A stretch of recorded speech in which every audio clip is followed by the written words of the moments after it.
हाय मैत्रिणींनो, कशा आहेत? आंब्याचा मस्त सीझन सुरू आहे. मी आज गावाकडील पारंपरिक पद्धतीने वर्षभर असं टिकणारं आंब्याचं मसाला लोणचं आणि शेंगदाणा लोणचं बनवणार आहे. हा व्हिडिओ तुम्ही शेवटपर्यंत नक्की बघा. जर तुम्ही माझ्या चॅनलवरती नवीन असाल तर माझ्या या चॅनलला सबस्क्राईब नक्की करा. हे बघा, असे ताजे ताजे आणि जाड सालीचे हिरवेगार असे आंबे घ्यायचे. ते पाण्यात टाकून असं त्याचं देठ काढून घ्यायचं व व्यवस्थित ते कोरडे करून घ्यायचे एका सुती फडक्यामध्ये. आणि मी मसाला लोणचं बनवण्यासाठी 2 डझन आंबे घेतलेत आणि शेंगदाणा लोणचं बनवण्यासाठी 1 डझन आंबे घेतलेत. आता याच्या फोडी बनवून घ्यायच्या. गावाकडे अजूनही अशी पद्धत आहे की ह्या आंब्याच्या फोडी सुताराच्या नेटावरती घेऊन जाऊन फोडी तयार करून आणायच्या. ते बघा कसे व्यवस्थित आणि एकसारख्या आकाराच्या फोडी बनवून देतात. सर्व फोडी लहान नाही, मोठ्या नाही, एकदम व्यवस्थित अशा फोडी तयार झालेल्या आहेत. बघा, या फोडी अशा सुती कपड्यांनी व्यवस्थित पुसून एकदम स्वच्छ करून घ्यायच्या आहेत.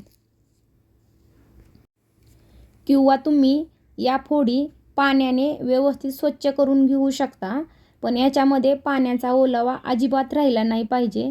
आणि मी ह्या फोडी रात्रभर अशा फॅनखाली सुकवून घेणार आहे. म्हणजे कसं फोडी व्यवस्थित कोरड्या होतील आणि त्यामधला ओलसरपणा पूर्णपणे कमी होईल. मी शेंगदाणा लोणचं तुम्हाला दुसऱ्या व्हिडिओमध्ये दाखवणार आहे. मी आता सुरुवातीला मसाला लोणचं बनवणार आहे आणि त्यासाठी जे साहित्य लागणार आहे ते देखील तुम्हाला मी येथे दाखवणार आहे. बघा, एका पाटीमध्ये अशा फोडी घेतलेल्या आहेत. त्याच्यासाठी लागणारी ही मोहरीची डाळ 200 ग्राम घेतलेली आहे. अर्धा किलो मीठ घेतलेलं आहे. अर्धी वाटी तीळ, अर्धी वाटी धने, 2 चमचे मेथी दाणे आणि ह्या अखंड लसूण पाकळ्या घेतल्यात आणि आबोडधोबड वाटून थोडा लसूण पण घेतला आहे. मिरं, लवंग, चक्रीफूल आणि दालचिनी, अर्धी वाटी हळद, लाल तिखट आणि हे पावशेर तेल घेतलेलं आहे.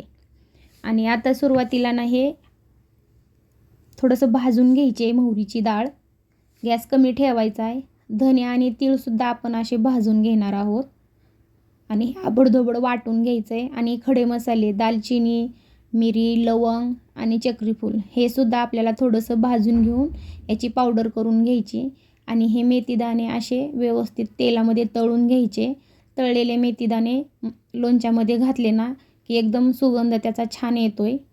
आणि ह्या तेलामध्येच आपल्याला असा थोडासा आबोडधोबड वाटून घेतलेला लसूणसुद्धा थोडासा तळून घ्यायचा आहे.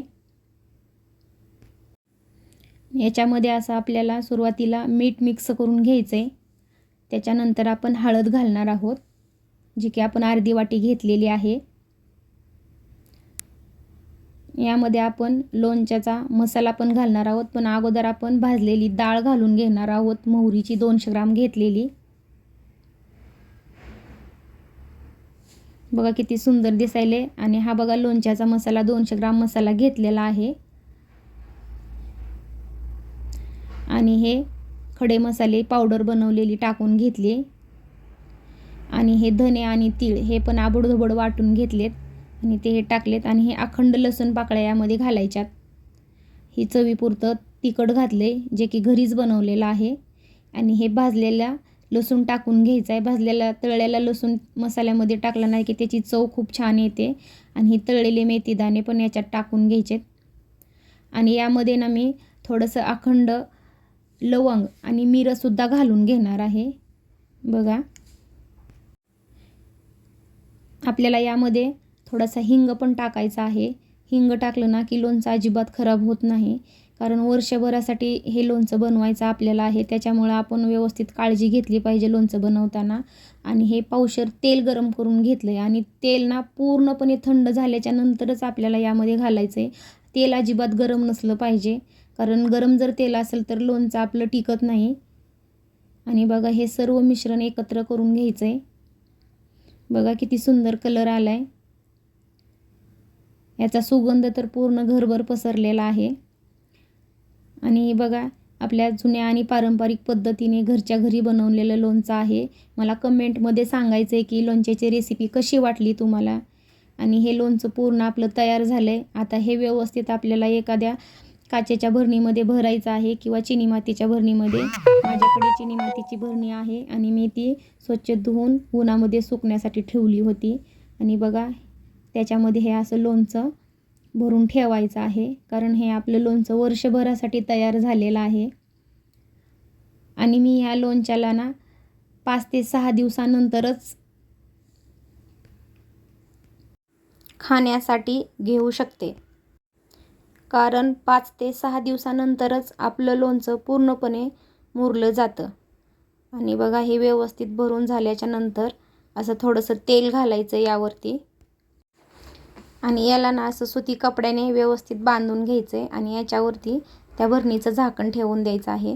चला तर हे तयार आहे आपलं मसाला लोणचं आणि शेंगदाणा लोणचं. मी पुढच्या व्हिडिओमध्ये दाखवणार आहे. चला तर भेटूया पुढच्या व्हिडिओमध्ये. तोपर्यंत बाय.